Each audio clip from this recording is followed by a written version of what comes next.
اب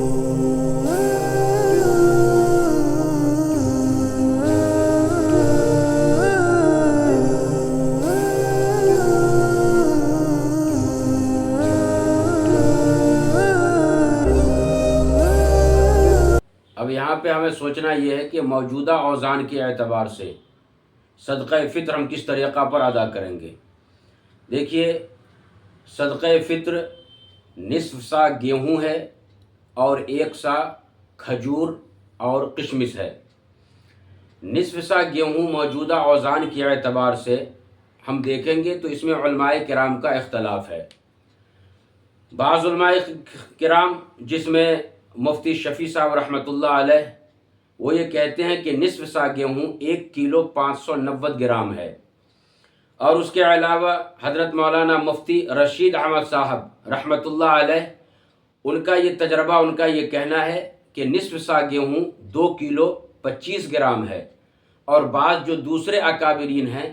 ان کا یہ کہنا ہے کہ نصف سا گیہوں 2.5 کلو بنتا ہے۔ لہٰذا ہم ان تینوں میں سے جن کا بھی اختیار کرنا ہے ہم کر سکتے ہیں، لیکن چونکہ میرا یہ ذاتی طور پہ مشورہ ہے کہ سال میں 1 دفعہ رمضان کا مہینہ اللہ دیتا ہے، اور اس رمضان کے مہینے کے اندر صدقہ فطر کو واجب فرماتا ہے۔ لہٰذا ہمیں چاہیے کہ ہم صدقہ فطر زیادہ سے زیادہ ادا کرنے والے بنیں، چونکہ صدقہ فطر کے تعلق سے آقا صلی اللہ علیہ وسلم کی ایک حدیث ہے، بیان فرمایا جاتا ہے کہ جو لوگ روزہ رکھتے ہیں، روزہ رکھنے میں کچھ غلطیاں اور بھول چوک ان سے ہو جاتی ہیں، آنکھوں کی حفاظت نہیں ہو پاتی، دماغ اور دل کی حفاظت نہیں ہو پاتی، جان بوجھ کر کے یا انجانے میں کچھ غلطیاں ہو جاتی ہیں جس سے روزہ مکروہ ہونے کا ڈر اور خدشہ بنا رہتا ہے، تو نبی کریم صلی اللہ علیہ وسلم نے ارشاد فرمایا کہ اب جب ایسا شخص صدقہ فطر ادا کرے گا تو اللہ تبارک و تعالیٰ ایسے شخص کے روزے کو مکمل طور پہ قبول فرمائے گا۔ اور ایک حدیث کے اندر بیان فرمایا گیا کہ جب آدمی مسلمان مرد و عورت روزہ رکھتا ہے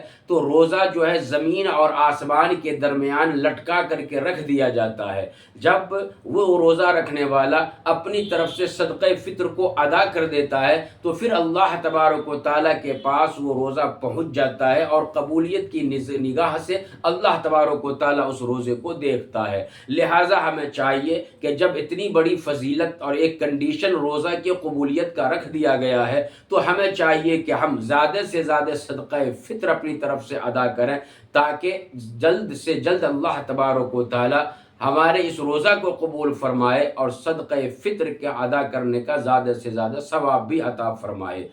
تو اس واسطے ہمیں چاہیے کہ ہم ان تینوں اوزان میں سے جو سب سے زیادہ آپ کو بہتر لگے اور آپ کے دل کو لگے اس کو ہم اپنائیں۔ اگر ہم درمیانے قول کو اپناتے ہیں جو مفتی رشید احمد صاحب کا ہے، 2 کلو 25 گرام بنتا ہے، آپ اسے بھی اپنا سکتے ہیں۔ اگر آپ 2.5 کلو کو اپنائیں گے تو آپ بہتر ہوگا، میرے خیال سے اسے بھی اپنا سکتے ہیں۔ جو بھی اوزان آپ موجودہ اوزان کے حساب سے اپنائیں گے، آپ کو یہ دیکھنا ہے کہ اگر آپ یہ قیمت ادا کر رہے ہیں، اگر آپ گیہوں ادا کریں گے تو آپ کو، اگر آپ پہلا قول لیں گے مفتی شفیع صاحب کا، تو 1 کلو 590 گرام گیہوں ادا کر دیجئے ایک آدمی کا صدقہ فطر۔ اگر آپ مفتی رشید احمد صاحب کا قول لے رہے ہیں تو آپ جو ہے 2 کلو 25 گرام گیہوں ادا کر دیجئے، یا پھر اگر آپ 2.5 کلو کرنا چاہتے ہیں تو گیہوں 2.5 کلو ادا کر دیجئے۔ لیکن اگر آپ گیہوں نہیں بلکہ اس کا پیسہ ادا کرنا چاہتے ہیں تو ایسی صورت میں آپ کو یہ بات یاد کرنا پڑے گا کہ مارکیٹ کے اندر گیہوں کا ریٹ کیا ہے۔ مارکیٹ کے اندر گیہوں کا ریٹ جو ہوتا ہے وہ تقریباً کئی طرح کا گیہوں ہوتا ہے، اعلیٰ ہوتا ہے، عمدہ ہوتا ہے اور ادنا ہوتا ہے، تو آپ کو درمیانی قیمت کو جو ہے دیکھنا ہے، درمیانی گیہوں کو آپ کو دیکھنا ہے۔ اور ایک دکان وہ بھی ہے جو سرکاری طور پہ وہاں پہ گیہوں تقسیم ہوتا ہے اور وہاں پہ بیچا جاتا ہے، اس کا ریٹ کم ہوتا ہے۔ لیکن ایک دکان ایسا ہے جو پبلک کا ہوتا ہے اور وہاں پہ ریٹیل قیمت کے اندر جو ہے گیہوں فروخت کیا جاتا ہے، اور خرید سکتے ہیں اور بیچ بھی سکتے ہیں۔ تو ایسی صورت میں آپ کو چاہیے کہ آپ ریٹیل جو دکان ہے وہاں کی قیمت کا اعتبار کریں۔ تو یہاں حیدرآباد تلنگانہ کے اندر جب گیہوں کا ریٹ معلوم کیا گیا ہے تو 40 روپے گیہوں آپ کو آرام سے یہاں پہ درمیانی قیمت میں مل جائے گا۔ اگر آپ 2.5 کلو کا حساب لگاتے ہیں تو 40 روپے گیہوں کے کلو کے حساب سے 2.5 کلو کا 100 روپیہ بنتا ہے۔ لہٰذا تمامی حضرات سے ہماری یہ درخواست ہے کہ آپ اپنے طرف سے اپنے بچوں کی طرف سے 100 روپیہ